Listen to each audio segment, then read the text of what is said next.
Dalam video kali ini kita akan membahas tentang materi pengenalan asam basa. Ini adalah bagian pertama di topik pembahasan asam basa di kelas 11. Oleh karena itu tetaplah konsentrasi, karena di mana ada konsentrasi, di situ ada aplikasi. Jadi adik-adik, yang akan kita bahas yang pertama yaitu asam. Nah, asam banyak kita temukan di dalam kehidupan sehari-hari. Contohnya adalah asam cuka, asam sulfat, asam klorida, asam nitrat. Dan ini juga banyak manfaatnya dalam kehidupan sehari-hari ya. Nah, jadi jeruk nipis juga termasuk asam kan? Jadi, apa itu larutan asam? Larutan asam adalah larutan yang memiliki pH lebih kecil dari 7. Tentunya sifatnya dan rasanya juga asam. Nah, jadi apa saja sih yang merupakan ciri-ciri larutan asam? Nah, yang pertama yaitu larutan asam menerima pasangan elektron atau berubah ion hidrogen. Selanjutnya, larutan asam itu merupakan elektrolit sehingga bisa mengantarkan arus listrik. Dan kekuatannya juga tergantung banyaknya ion yang dihasilkan. Semakin banyak ion yang dihasilkan dalam air, maka ia termasuk asam kuat. Sebaliknya, semakin sedikit ion yang dihasilkan, ia termasuk asam lemah. Selanjutnya, asam itu memiliki rasa masam atau sepat, seperti lemon dan cuka. Selanjutnya, asam mengubah warna indikator kertas lakmus biru menjadi merah. Jadi kalau kertas lakmusnya berubah menjadi merah, pastilah dia larutan asam. Ya. Selanjutnya, asam juga bisa diuji dengan menggunakan fenoftalen yang akan berubah menjadi tidak berwarna. Oke. Kemudian, asam juga dapat bereaksi dengan logam aktif dan menghasilkan gas hidrogen. Selanjutnya, asam bisa bereaksi dengan basa dan tentunya akan menghasilkan garam. Masih ingat kan di pelajaran ketika kami SMP, asam ditambah basa menghasilkan garam ditambah air. Oke. Selanjutnya, kita akan belajar tentang kekuatan asam. Kekuatan asam itu ditentukan oleh jumlah ion H+ dan derajat ionisasi. Asam yang dilarutkan dalam air akan mengalami reaksi peruraian menjadi ion. Dari situlah bisa ditentukan apakah larutan tersebut termasuk dalam asam kuat atau lemah. Selain itu, kekuatan asam juga bisa ditentukan oleh tetapan kesetimbangannya, yaitu tetapan ionisasi asam, atau kita simbolkan dengan Ka. Selanjutnya kita akan bahas tentang asam kuat. Nah, asam kuat itu adalah larutan yang menghasilkan banyak ion yang terurai secara sempurna di dalam air, yang nilai derajat ionisasinya adalah sama dengan 1. Contohnya adalah HCl, H2SO4, HNO3, Hi, HBr, dan HCl. Nah, supaya kamu ingat asam kuat itu siapa aja, di sini ada cara cepat mengingatnya ya, yaitu saya orang keempat, nomor 3, I, berani cekali. Saya orang keempat itu adalah H2SO4, nomor 3, HNO3, I, Hi, berani HBr, sedangkan cekali HCl.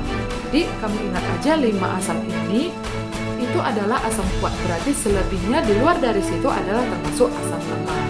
Itu dia ya. Jadi asam lemah itu apa? Larutan yang menghasilkan sedikit ion dan sedikit terurai di dalam air. Karena yang terionisasi hanyalah sebagian, maka derajat ionisasinya adalah lebih kecil dari 1, lebih besar dari 0. Contohnya adalah CH3COH atau asam cuka, HF, HCN atau asam cyanida, dan H3PO4. Nah, jadi asam itu bisa diukur dengan indikator. Indikator ada contohnya pH meter digital, pH meter elektronik, kemudian ada kertas lakmus, ada kayak indikator. Nah, jadi contohnya, bagaimana cara menentukan suatu larutan itu termasuk asam dengan menggunakan kertas lakmus? Kita perhatikan ilustrasi berikut. Misalkan ada beker glass. Beker glass ini berisi larutan HCl. Kemudian kita uji larutan ini apakah asam atau basa dengan kertas lakmus merah dan biru. Ternyata ketika dicelupkan, maka beker glass yang berisi HCl tadi ketika dimasukkan kertas lakmusnya mengalami perubahan. Ternyata yang warna merah tetap merah, sedangkan yang warna biru berubah menjadi merah. Kesimpulannya, ketika dia memerahkan lakmus, maka larutan itu termasuk asam, ya. Nah, selanjutnya adalah basa. Basa banyak kita temukan di dalam kehidupan sehari-hari. Contohnya hand body, kemudian kemudian obat sakit mah, sabun, NaOH, NH4OH, dan lain-lain. Apa itu larutan basa? Larutan basa adalah larutan yang memiliki pH di atas 7. Sifat basa itu licin. Jika dilarutkan di dalam air, rasanya juga pahit loh. Ingat ya, kamu tidak boleh mencicipi suatu larutan untuk mengetahui apa larutan tersebut dalam basa atau bukan.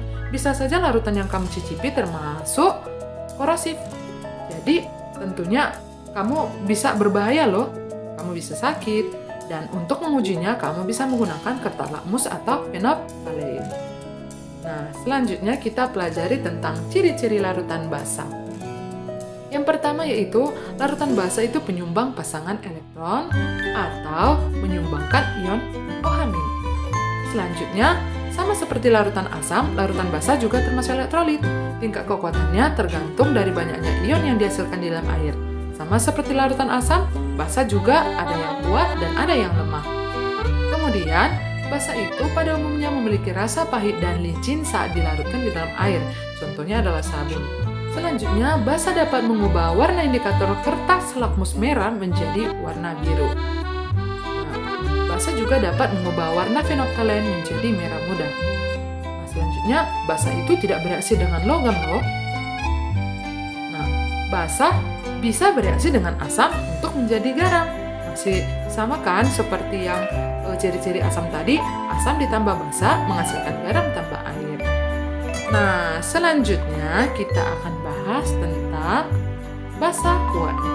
Basa kuat itu adalah larutan yang menghasilkan banyak ion yang terurai secara sempurna. Nah, jadi ketika dia terionisasi sempurna, maka dia memiliki derajat ionisasi sebesar 1.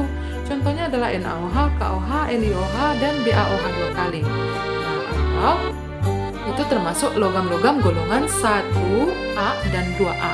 Atau supaya kamu lebih gampang ingatnya, di sini ada cara cepatnya loh. Silina K, rombongan Cesar, cantik seraka Ba, Li, litium, Na, natrium, K, kalium, Rb, rubidium, Cs, cesium, Ca, kalsium, Sr, strontium, Ba adalah barium. Nah, ingat saja di sini ya. Jadi, selain dari cara cepat ini, maka dia termasuk basa lemah. Jadi, kamu perlu hafal yang basa kuatnya saja. Nah, jadi basa lemah itu apa? Yaitu larutan yang menghasilkan sedikit ion dan sedikit terurai saat dilarutkan dalam air. Derajat ionisasinya lebih kecil dari 1 dan lebih besar dari 0. Contohnya adalah NaHCO3, AlOH 3 kali, AgOH, NH4OH, dan lain-lain. Demikian pembahasan materi pengenalan asam basa kali ini. Semoga bermanfaat.